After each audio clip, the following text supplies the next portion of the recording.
जब पति ने पहली बार पत्नी का साथ दिया।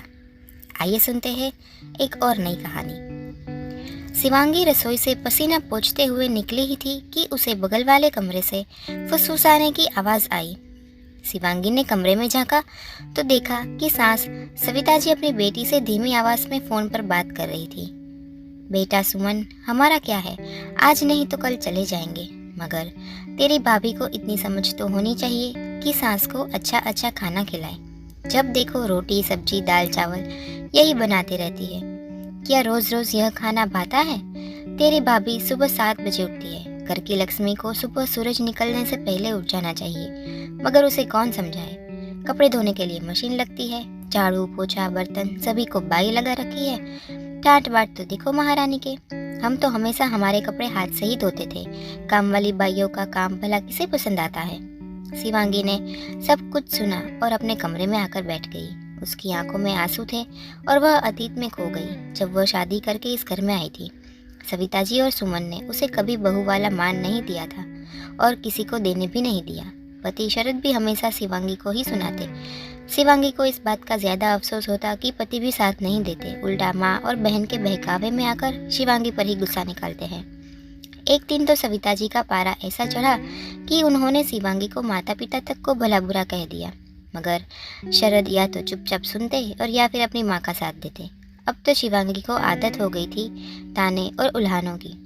ऐसा नहीं कि शिवांगी को गुस्सा नहीं आता था, मगर पलटकर जवाब देना उसके संस्कारों में नहीं था।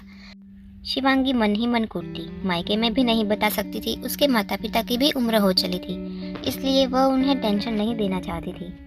शरद का तबादला दूसरे शहर में हो गया, जिस वजह से दोनों वहां आकर बस गए।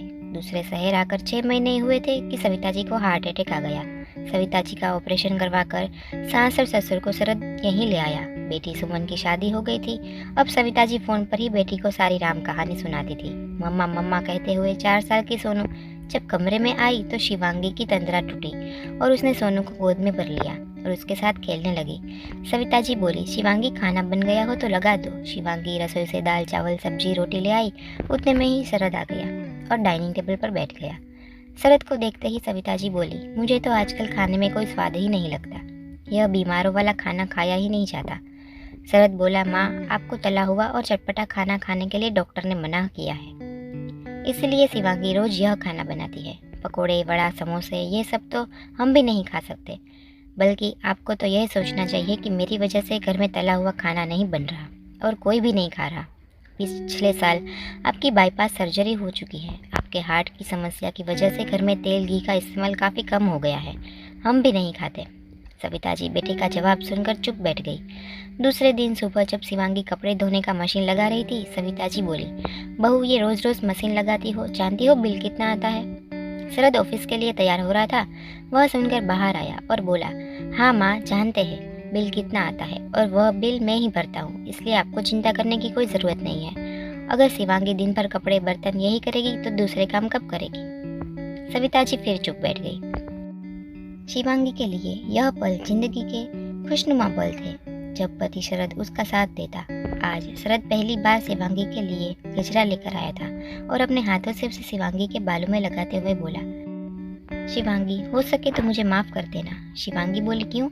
शरद बोला, एक रोज़ जब मैं अपने कमरे में ऑफिस का काम कर रहा था, मुझे बगल वाले कमरे से माँ की आवाज़ें सुनाई दी। वह सुमन को तुम्हारे खिलाफ बातें बता रही थी और मैं जब कमरे से बाहर आया तो मैंने तुम्हें यह सब सुनते देखा। तुम अपने कमरे में आकर रो रही थी।